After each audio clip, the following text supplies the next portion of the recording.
আসসালামু আলাইকুম প্রিয় ওমান প্রবাসী ভাই ও বোনেরা, আশা করছি আপনারা ভালো এবং সুস্থ আছেন।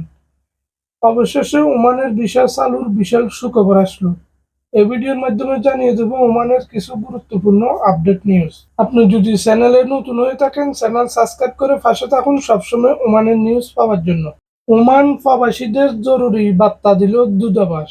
অনলাইন শিডিউল ব্যতীত ওমান প্রবাসীদের ই-পাসপোর্ট আবেদনপত্র না নেওয়ার ঘোষণা দিল ওমান মাস্কট বাংলাদেশের দূতাবাস। চলতি মাস থেকে ই-পাসপোর্ট জমার আবেদনপত্র জমার ও ইনরোলমেন্ট কার্যকর অনলাইন শিডিউল অনুযায়ী হবে।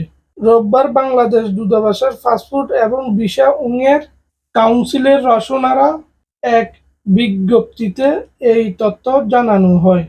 যদিও কাউন্সিলের ট্যুরের ই-পাসপোর্ট আবেদনের এই আদেশের আওতার ভিতরে থাকবে। বিজ্ঞপ্তিতে বলা হয়, আগামী ১৯ মে থেকে বাংলাদেশ দূতাবাস মাস্কটের ই-পাসপোর্ট আবেদনপত্র জমা, ইনরোলমেন্ট কার্যকর অনলাইন শিডিউল অনুযায়ী চলবে।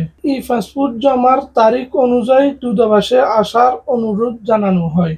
এদিকে মাশাআল্লাহ, ওমানের নাগরিকতা পেলেন ২৫৭ প্রবাসী। ওমানের সুলতান হাইতাম বিন তারিক এক রয়্যাল ডিক্রির মাধ্যমে নাগরিকতার অনুমোদন দেন। রোববার ওমানি সংবাদ মাধ্যমে এই বিষয় নিশ্চিত করেছে। এখন জানিয়ে দেব ওমানের ভিসা চালুর বিষয় নিয়ে। ওমান দূতাবাস মাস্কেট থেকে ভিসা চালুর ঘোষণা জারি করল। ওমানের মাস্কেটে অবস্থিত বাংলাদেশ দূতাবাস নতুন নির্দেশনা জারি করল। ওমানের ভিসা আবারও পুনরায় চালুর বাংলাদেশিদের জন্য বাংলাদেশের একটি প্রতিনিধি দল বর্তমানে ওমানের মাস্কেটে অবস্থান করছে। ওমানের মাস্কেটের দূতাবাসের সঙ্গে ওই প্রতিনিধি দলের বৈঠক হয়েছে। এমনকি বাংলাদেশের দূতাবাস সহ ওই প্রতিনিধি দল সহ ওমানের ঊর্ধ্বতম কর্মকর্তাদের সাথে বৈঠক হওয়ার কথা রয়েছে।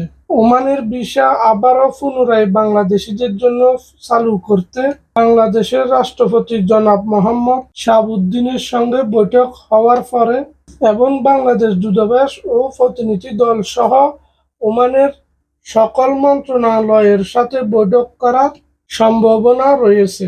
কারণ বাংলাদেশিদের ভিসা চালু নিয়ে রয়্যাল ওমান পুলিশ আরপি ও ওমান স্বরাষ্ট্র মন্ত্রণালয় থেকে বিবৃতি জারি করা হয়েছে। পরবর্তীতে তারা বলেছিল অল্প কিছুদিনের জন্য ভিসা বন্ধ থাকবে এবং সকল দেশের জন্য বন্ধ করা হয়েছে। তবে ওমান সরকার শুধুমাত্র বাংলাদেশিদের ভিসা বন্ধ রেখেছে। ভিসা বন্ধ হওয়ার পর নেপাল, ইন্ডিয়া, পাকিস্তান থেকে অনেক লোকজন এসেছে।